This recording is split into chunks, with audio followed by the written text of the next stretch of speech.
Selamat bertemu kembali pada hari ini di Minggu Advent yang keempat. Tanpa terasa kita sudah akan mengakhiri minggu-minggu Advent dan segera memasuki Natal, memperingati kelahiran Yesus Kristus. Marilah mengucap syukur atas seluruh pemeliharaan Tuhan dalam hidup kita. Dan tetaplah memohon belas kasihan Tuhan, supaya kita diberi sukacita pada hari ini, sampai pada Natal yang akan kita rayakan sebentar lagi. Maka pada hari ini marilah bersekutu mendengarkan kebenaran firman Tuhan yang akan menjadi santapan rohani bagi kita, yang akan menguatkan sendi-sendi kehidupan kita. Marilah kita awali dengan berdoa. Terpujilah Engkau ya Allah atas seluruh keajaiban yang kami alami di dalam hidup ini. Terima kasih atas pemeliharaanmu yang luar biasa. Terima kasih atas seluruh kasih setiamu yang melimpah. Kuasailah dan pimpinlah hidup kami melalui firman ini. Kiranya Roh Kudus membimbing kami untuk mengerti apa yang Engkau kehendaki dari kami di dalam kehidupan ini. Dengarkanlah doa kami ini ya Bapa, yang kami alaskan hanya di dalam nama Yesus Kristus Juru Selamat kami. Amin. Bapak, Ibu, dan Saudara sekalian yang terkasih, khotbah pada Minggu Advent yang keempat ini kita awali dengan pertanyaan, apakah ada Injil di kitab Perjanjian Lama? Pertanyaan ini sering diajukan oleh orang-orang Kristen yang terlalu menekankan karya Kristus di Perjanjian Baru dan mempertanyakan karya keselamatan di dalam Perjanjian Lama. Terhadap pertanyaan tersebut di atas, jawabannya adalah jelas ada. Karena Allah yang diberitakan Yesus di Perjanjian Baru adalah Allah yang sama dengan yang diberitakan di dalam Perjanjian Lama. Dia tidak berubah dan tidak bisa diubah oleh waktu dan oleh manusia. Pertanyaan yang sama sesungguhnya telah dijawab oleh Rasul Paulus melalui epistel minggu ini sebagaimana tertulis di dalam kitab Roma pasal 16 ayat yang ke-25 sampai dengan ayat yang ke-27. Injil tentang Yesus Kristus sudah dijanjikan oleh Allah melalui nubuatan para nabi-nabi di Perjanjian Lama. Rasul Paulus dengan begitu indahnya melukiskannya sebagai rahasia yang belum tersingkap, dan pada waktunya Allah sendiri akan menyatakannya. Yesus sendiri menegur dua orang muridnya yang sedang berjalan dari Yerusalem menuju Emmaus, karena mereka tidak mengetahui nubuatan tentang penderitaan yang harus dialami Mesias untuk masuk ke dalam kemuliaannya. Di akhir pembicaraan itu, sebagaimana tertulis di Injil Lukas pasal 24 ayat yang ke-27 dikisahkan. Lalu ia menjelaskan kepada mereka apa yang tertulis tentang dia dalam seluruh kitab suci, mulai dari kitab-kitab Musa dan segala kitab nabi-nabi. Demikian firman Tuhan. Selanjutnya marilah mendengarkan firman Tuhan pada Minggu Advent yang keempat ini, yang dipilih dari kitab 2 Samuel pasal 7 ayat 1 sampai dengan ayat yang ke-16 dengan topik Kerajaan Mesias yang kokoh untuk selama-lamanya. Marilah kita dengarkan bersama-sama. Saya akan membacakannya untuk kita. Judul perikop, Janji Tuhan mengenai keluarga dan kerajaan Daud. Ketika raja telah menetap di rumahnya, dan Tuhan telah mengaruniakan keamanan kepadanya terhadap semua musuhnya di sekeliling, berkatalah raja kepada Nabi Nathan, "Lihatlah, aku ini diam dalam rumah dari kayu waras, padahal tabut Allah diam di bawah tenda." Lalu berkatalah Nathan kepada raja, "Baik, lakukanlah segala sesuatu yang dikandung hatimu, sebab Tuhan menyertai engkau." Tetapi pada malam itu juga datanglah firman Tuhan kepada Nathan demikian, "Pergilah, katakanlah kepada hambaku Daud, beginilah firman Tuhan.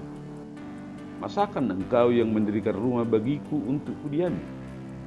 Aku tidak pernah diam dalam rumah sejak aku menuntun orang Israel dari Mesir sampai hari ini. Tetapi aku selalu mengembara dalam kemah sebagai kediaman. Selama aku mengembara bersama-sama seluruh orang Israel, pernahkah aku mengucapkan firman kepada salah seorang hakim orang Israel yang kuperintahkan mengembalakan umat Israel demikian? Mengapa kamu tidak mendirikan bagiku rumah dari kayu waras? Oleh sebab itu, beginilah kau katakan kepada hamba-Ku Daud. Beginilah firman Tuhan semesta alam. Akulah yang mengambil engkau dari padang ketika menggiring kambing domba untuk menjadi raja atas umatku Israel.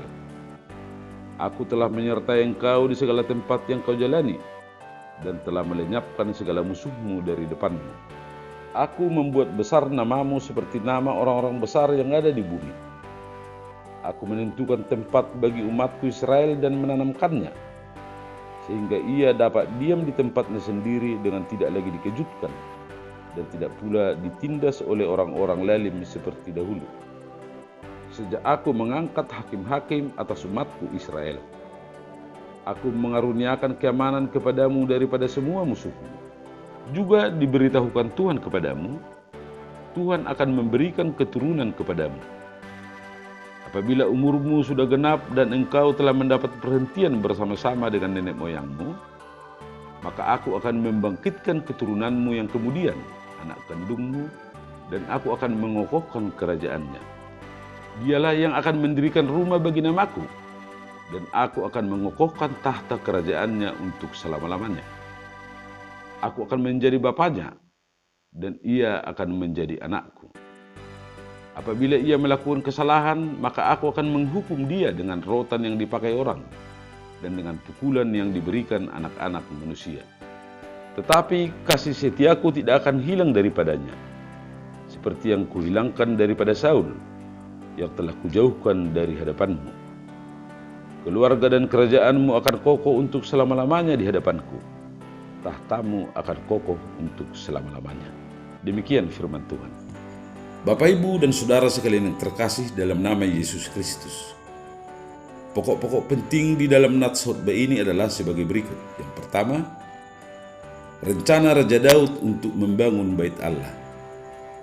Setelah konsolidasi kerajaan sudah membuahkan hasil, keamanan kerajaan sudah stabil, dan istana raja yang megah dengan bahan kayu aras yang bernilai tinggi sudah selesai dibangun, maka Raja Daud berencana untuk mendirikan bait Allah dengan maksud supaya tabut perjanjian yang menjadi simbol kehadiran Allah diletakkan di ruang Maha Kudus, tidak lagi berdiam di bawah tenda.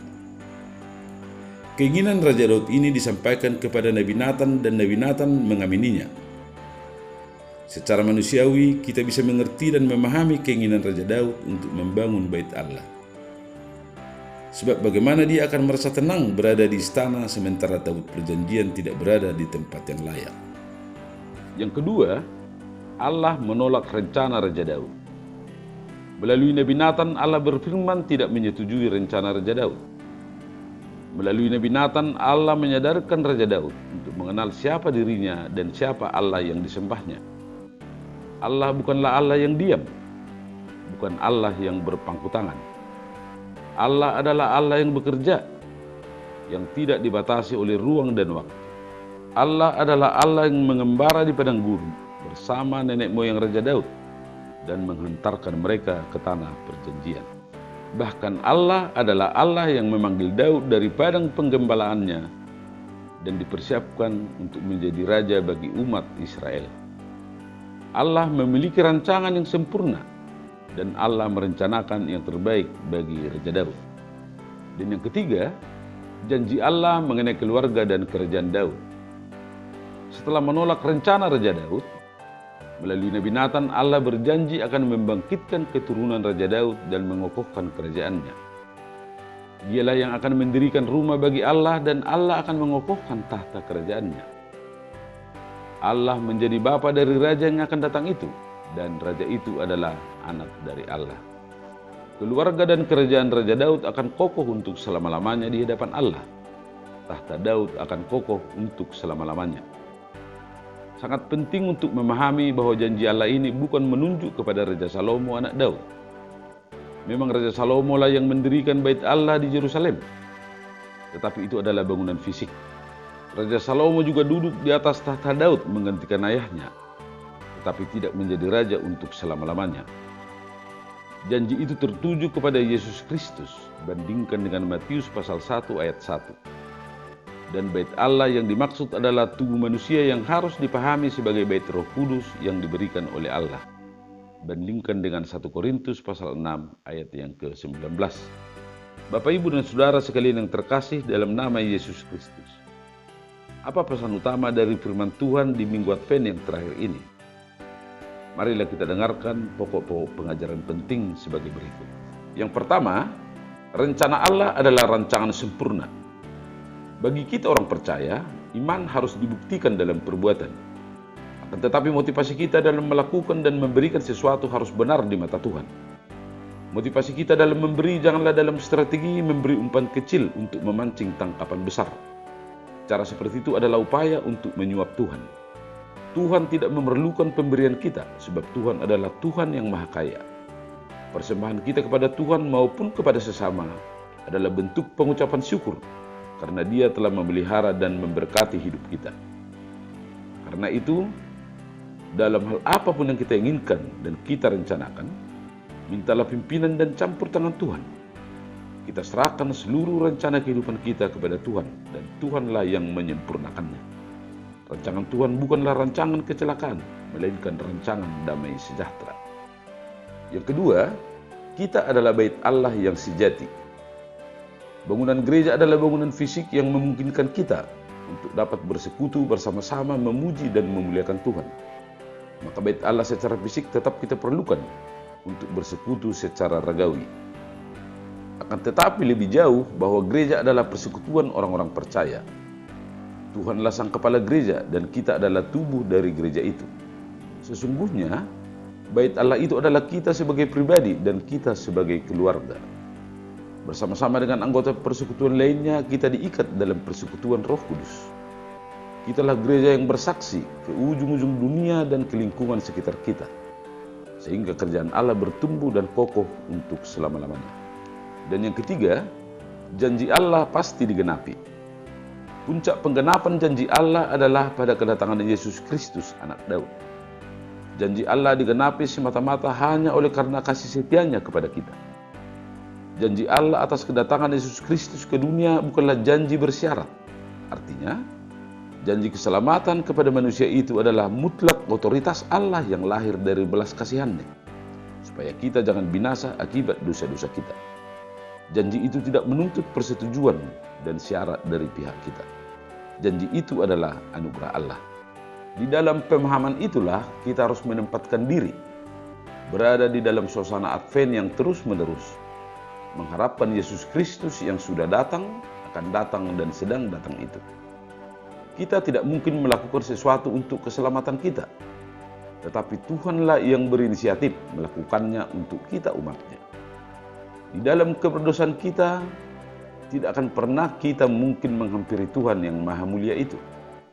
Dialah yang datang melawat kita di dalam rupa seorang hamba, membawa kelepasan dan pembebasan dari kebinasaan yang kekal menuju kehidupan yang kekal. Bapak, Ibu, dan Saudara sekalian yang terkasih dalam nama Yesus Kristus. Pada Minggu Advent yang terakhir ini, di epistel sebagaimana tertulis di kitab Roma pasal 16 ayat 25 sampai dengan ayat yang ke-27, firman Tuhan berkata bahwa nubuatan para nabi-nabi di perjanjian lama tentang kedatangan Mesias akan dinyatakan oleh Allah. Rahasia itu akan tersingkap, dan itulah Injil, kabar baik tentang Mesias yang akan menyelamatkan kita. Marilah bersukacita, sebab penantian kita tidaklah sia-sia.